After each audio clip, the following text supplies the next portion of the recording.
Have you ever wondered how a really great thriller gets made? From the ground up? Well, today, we're doing something a little different. We're going to go behind the scenes of a story that's literally still being written. Think of us as literary detectives, piecing together the clues of the coffee shop murders as it's being built, one twist at a time.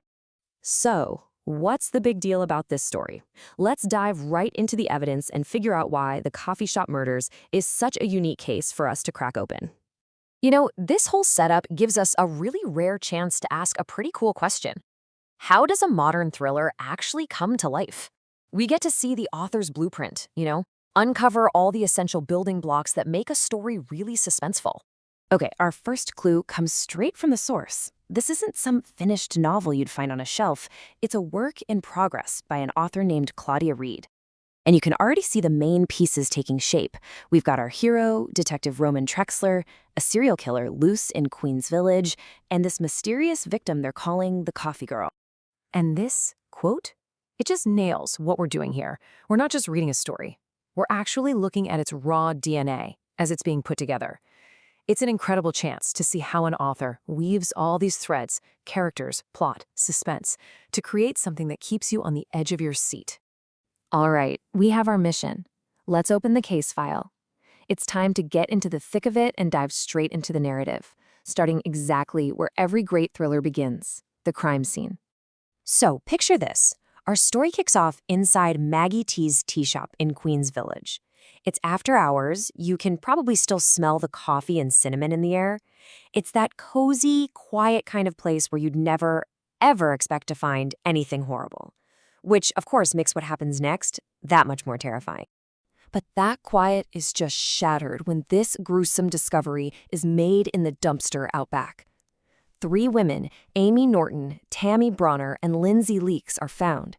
They've been brutally murdered, and their bodies show signs of torture. This wasn't just a random act, this was a message.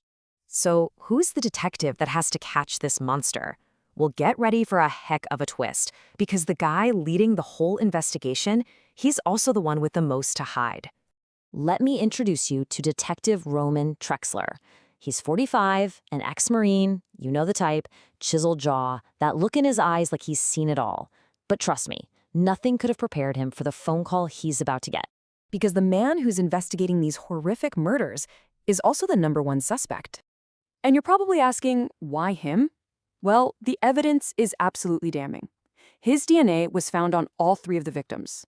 And, to make matters worse, he was with Amy Norton just hours before she was killed. I mean, talk about a conflict of interest. But believe it or not, Trexler's nightmare is just getting started. As he starts digging into the case, he pulls on this one thread, and suddenly he's unraveling this tangled web of corruption that has its hooks in the entire town, from the mayor's office all the way down to the criminal underworld. And this isn't some low-level stuff. We are talking about the top brass. The mayor, his own police captain, even the local priest. They're all in on it, skimming millions of dollars from so-called protection funds. And things are getting tense.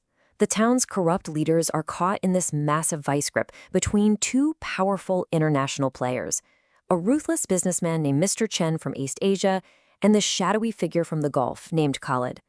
They're both fighting to buy up valuable land, and let's just say they are not afraid to play dirty to get what they want.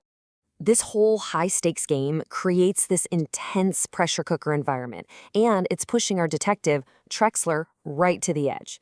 He's that classic lone wolf, fighting against these huge, unseen forces, all while he's racing against the clock to clear his own name. So why were those 3 women killed?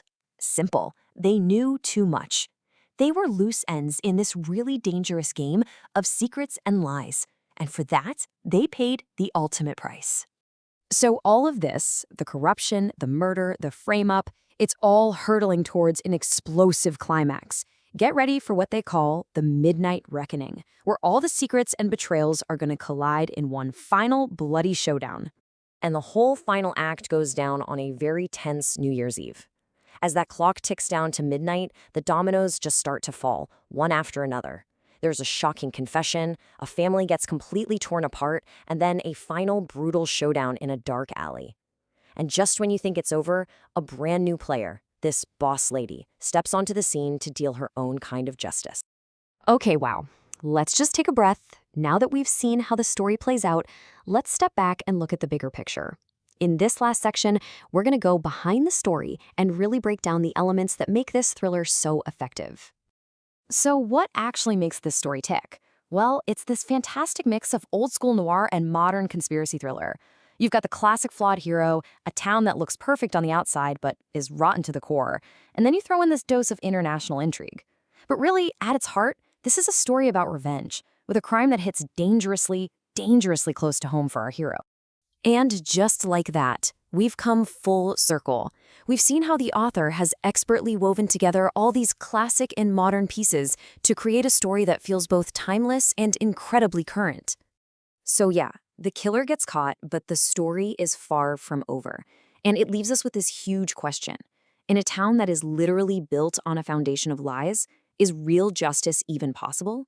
Or is this just the beginning of a whole new and maybe even more dangerous chapter?